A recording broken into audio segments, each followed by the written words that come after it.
055. Halo, kenalin, aku Alicia Fitri Syarani dengan NIM akhir 056. Hai, kenalin, aku Delian Dasari Soeharto dengan NIM akhir 083. Halo, kenalin, aku Aisyah Iza Azara dengan NIM akhir 080. Hai, kenalin, aku Nur Fadila Ayu Fitria dengan NIM akhir 048.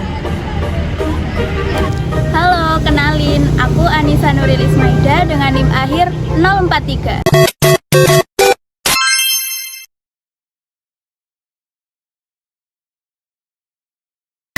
Halo Kak, bisa minta waktunya sebentar? Boleh, boleh. Mungkin Kakak bisa perkenalkan diri dulu, terus dari angkatan berapa nih? Halo semuanya, nama aku Vika dari angkatan 2023. Nah, di sini tujuan saya adalah untuk menanyakan, Kakak tahu nggak sih SWOT analisis itu apa? SWOT analisis ya. SWOT itu saya biasanya tuh sering dengar gitu SWOT. Cuma ya kayak ya udah cukup tahu gitu aja, nggak dicari tahu lagi gitu aja sih, Mbak. Kalau singkatan SWOT, Kakak tahu nggak artinya apa aja? Kurang tahu sih. Saya biasanya kayak tahu sesuatu yang baru, googling dulu. Tapi terus kayak SWOT kan belum tahu-tahu banget lah. Makasih ya Kak atas waktunya. Ya, sama-sama. Halo Kak, saya boleh minta waktunya sebentar? Boleh. Mungkin kakaknya bisa perkenalkan diri dulu, terus dari angkatan berapa? Oke, saya Octavian Sandar Kusuma dari angkatan 23. Oke, saya di sini mau nanya nih tentang SWOT analisis. Apakah kakak tahu mengenai SWOT analisis?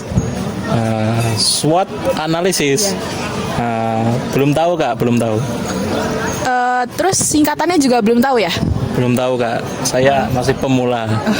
Oke, makasih ya Kak atas waktunya. Siap, Mas.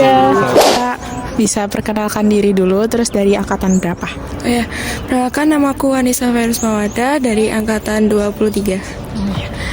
Di sini saya mau menanyakan seputar SWOT analisis. Apakah kakak tahu mengenai SWOT analisis? SWOT analisis itu menurut saya itu sesuai kepanjangannya, yaitu strength, weakness, opportunity, dan lupa yang T. Intinya tentang kayak sebuah ketentuan untuk membuat produk atau kewirausahaan gitu. Baik, terima kasih atas jawaban dan waktu yang telah diberikan. Terima kasih. Karena Bayang nggak tahu apa itu analisis SWOT, sini aku jelasin. Oke, baik. Pertama-tama sebelum saya menjelaskan lebih jauh tentang SWOT analisis itu apa sih, saya mau bertanya. Kira-kira di sini ada nggak yang tahu kepanjangan dari SWOT sendiri itu apa? Saya tahu. SWOT adalah kepanjangan dari Strength, Weakness, Opportunity, dan Rate. Ya, bagus.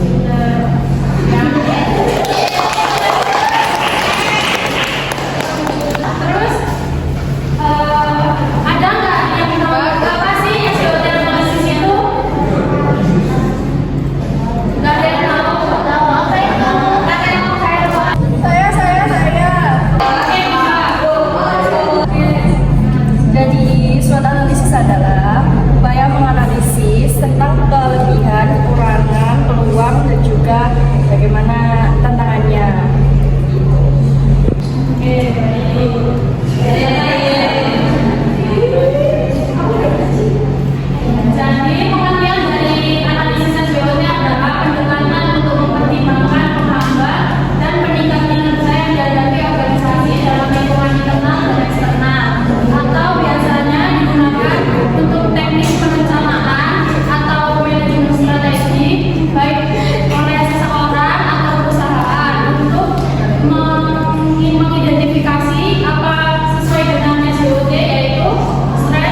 Jadi di sini saya akan menjelaskan mengenai maksud tabel di sini seperti apa. Jadi dalam mengkategorikan SWOT analisis dibagi menjadi dua, yaitu internal dan eksternal. Lalu kita berpedoman pada faktor-faktor dari internal maupun eksternal tersebut, kemudian membaginya dalam kekuatan, kelemahan, peluang, dan ancaman. Jadi SWOT yang terakhir adalah musyawarah. Maksud musyawarah di sini adalah pemangku kepentingan dari internal maupun eksternal berusaha untuk beruji untuk bekerja sama menghasilkan suatu analisis SWOT berdasarkan musyawarah yang disepakati dan menghasilkan kategori tersebut dalam suatu hasil musyawarah yang disepakati sesuai dengan kebutuhan ataupun ketentuan suatu organisasi atau perusahaan. Baik, sekian dari penjelasan Bapak analisis SWOT. Terima kasih.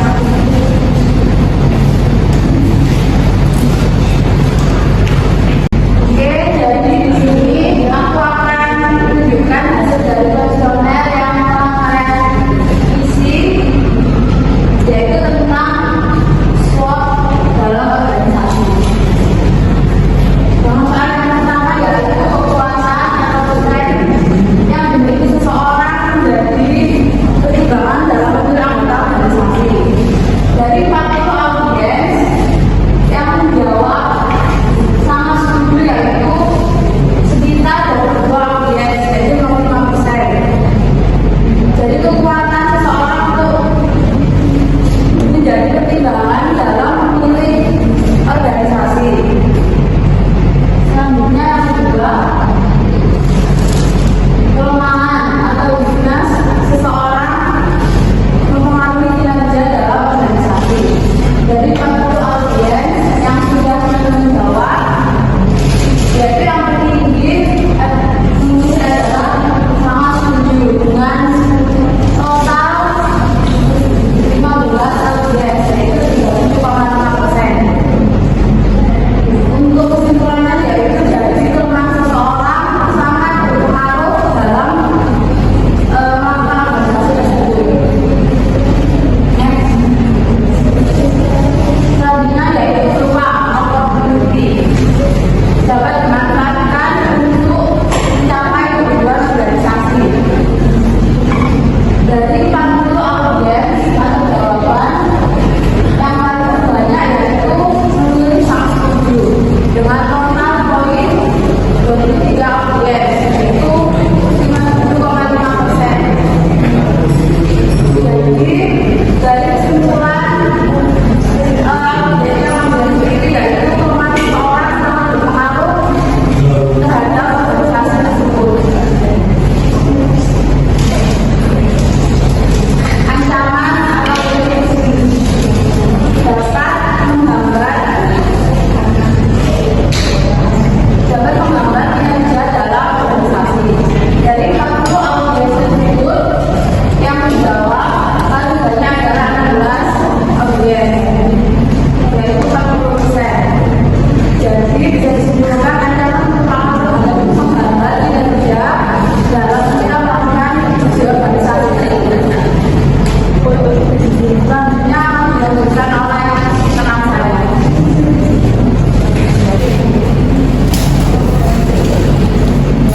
Baik, di sini saya akan menjelaskan hubungan analisis SWOT dengan teknologi kinerja itu sendiri. Karena dari kalian pasti kan kayak apa sih analisis SWOT sama teknik itu apa hubungannya gitu kan? Jadi di sini saya akan memperjelas analisis SWOT itu apa. Jadi hubungan analisis SWOT dengan teknik sendiri itu memiliki hubungan erat dengan teknologi kinerja karena SWOT itu digunakan untuk identifikasi faktor-faktor internal dan eksternal yang sudah dijelaskan oleh dia, yang mempengaruhi kinerja organisasi yang sudah dijelaskan oleh Elisha sendiri. Dalam konteks teknologi kinerja, analisis SWOT juga dapat membantu organisasi dalam mengidentifikasi kekuatan dan kelemahan teknologi yang mereka miliki, serta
teknologi yang inovatif, merek yang kuat, kualitas produk, atau layanan yang superior, keunggulan dalam biaya atau efisiensi operasional, dan lain-lain. Dengan memiliki kekuatan-kekuatan unik ini, perusahaan dapat menciptakan keunggulan kompetitif yang sulit, meningkatkan kinerja dan mencapai keberhasilan jangka panjang. Ya, itu jawaban dari saya. Bagaimana? Terima kasih atas jawabannya. Terima kasih telah bertanya. Saya mau bertanya. Apa aset terkuat dari perusahaan Anda? Saya akan menjawab pertanyaan dari teman saya yaitu Dedi. Baik, apa saja aset terkuat yang dimiliki oleh perusahaan saya? Yang pertama yaitu teknologi inovatif dan canggih. Yang kedua, kekuatan merek yang kuat dan reputasi yang lebih baik. Yang ketiga, kualitas produk atau layanan yang superior. Yang keempat, keunggulan dalam hal biaya atau efisiensi opsional. Yang kelima, keterampilan kunci dan keahlian. Yang keenam, jaringan distribusi yang luas dan efektif. Yang ketujuh, jaringan kemitraan strategi yang dengan pemasok dan mitra bisnis dan lainnya. Dengan memiliki aset tersebut dapat menciptakan perusahaan jadi sulit untuk menyaingi dan dapat membantu perusahaan dengan mempertahankan kualitas pasar tersebut. Baik, apa kita mau? Udah. Terima kasih. Baik, terima kasih atas pertanyaannya.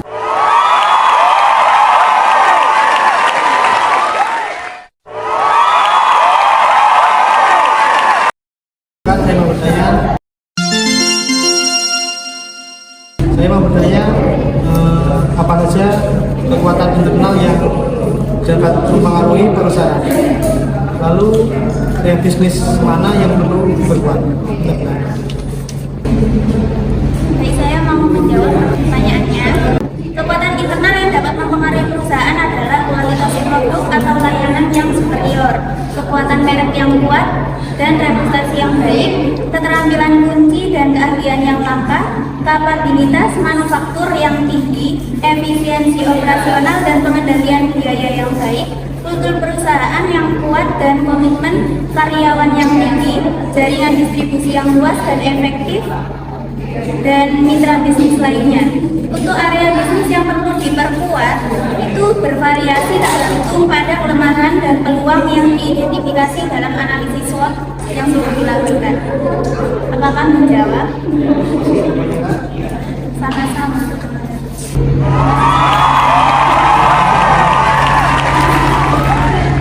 Saya ingin bertanya. Di sini saya akan menanyakan teknologi baru apa yang dapat digunakan oleh perusahaan Anda. Apakah ada tren dan kebutuhan pasar lain yang bisa Anda penuhi? Terima kasih. Ya baik, saya akan menjawab pertanyaan dari kakaknya. Jawabannya yaitu internet, salah satunya yaitu Internet of Things IoT, yaitu menghubungkan perangkat dan sistem secara online untuk mengumpulkan dan menganalisis data secara real time. Kedua ada artificial intelligence atau AI dan machine learning, yaitu menggunakan algoritma dan komputasi untuk mempelajari pola dan mengambil keputusan secara otomatis. Nah, yang terakhir ada robotika dan automasi, yaitu menggunakan robot dan sistem otomatis untuk meningkatkan efisiensi dan produktivitas. Selain teknologi baru, perusahaan juga perlu memperhatikan tren dan kebutuhan pasar yang berkembang. Misalnya seperti tren keberlanjutan dan kesadaran lingkungan yang semakin meningkat dapat menciptakan peluang untuk mengembangkan produk ramah lingkungan. Nah, kebutuhan pasar yang berkembang seperti permintaan akan produk itu yang mudah digunakan, personalisasi atau pengalaman pelanggan yang unik juga dapat menjadi fokus perusahaan dalam mengembangkan produk dan layanan. Sekian itu jawabannya. Apakah sudah paham? Terima kasih. Ya, sama-sama. Terima kasih. izin Pertanyaan saya, apa saja kekuatan eksternal yang dapat mempengaruhi bisnis Anda, dan apakah ada perusahaan yang berpotensi untuk bersaing? Terima kasih. Baik, saya akan menjawab pertanyaan dari Ferel. Kekuatan eksternal yang dapat mempengaruhi bisnis yang bervariasi tergantung pada industri ataupun konteks spesifik dari perusahaan atau organisasi. Nah, berikut contoh dari kekuatan eksternal umum yang dapat mempengaruhi bisnis ataupun organisasi tersebut.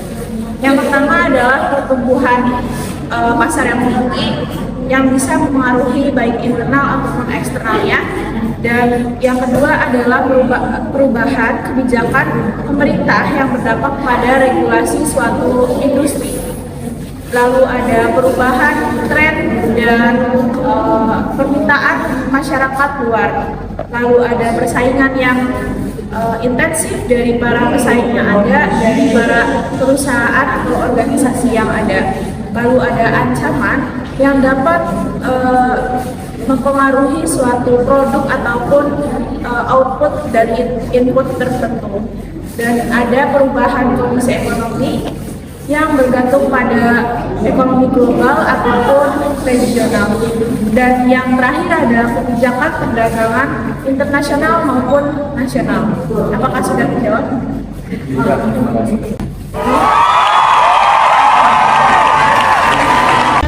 Yuk kita simak video berikut ini.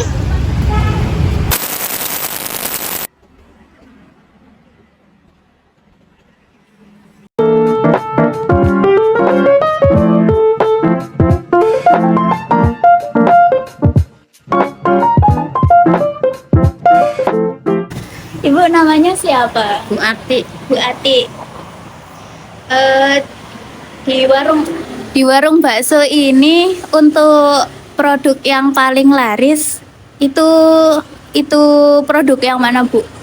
Yang itu bakso kasar, bakso urat yang paling laris. Bakso kasar.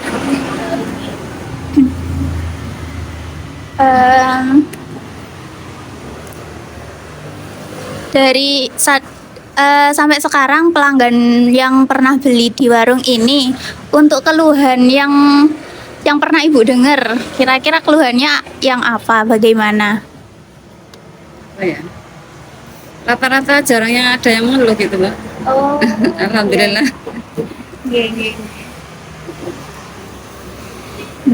Di wilayah ini yang jualan bakso warungnya apa cuman ini aja, Bu? Apa ada lagi? Kalau yang mangkal ini cuman ini, tapi kalau yang dorong itu masih banyak. Untuk pesaingnya sendiri, pesaing penjualan produk makanan itu ada nggak, Bu? Ya mungkin itu bakso yang didorong itu kan harganya lebih murah. Ya. Permisi ya Bu, mau tanya, untuk kayak perkiraan stoknya itu mungkin apa kebanyakan kayak setiap hari habis itu atau gimana, Bu? Ini menyimpan di freezer. Ada yang frozen. Biasanya kalangan untuk yang sini tuh kayak kebanyakan dari mahasiswa atau mungkin umum juga sering ke sini? Ya kalau pas mahasiswanya aktif masuk ya dari mahasiswa. Kayak pas nggak lagi libur itu. Baik. Terima kasih, Bu. Sama-sama.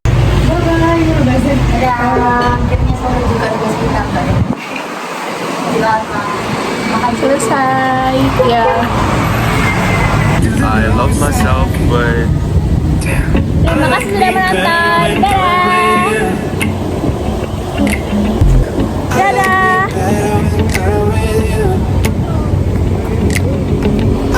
Dadah. Dadah. Dadah. Dadah.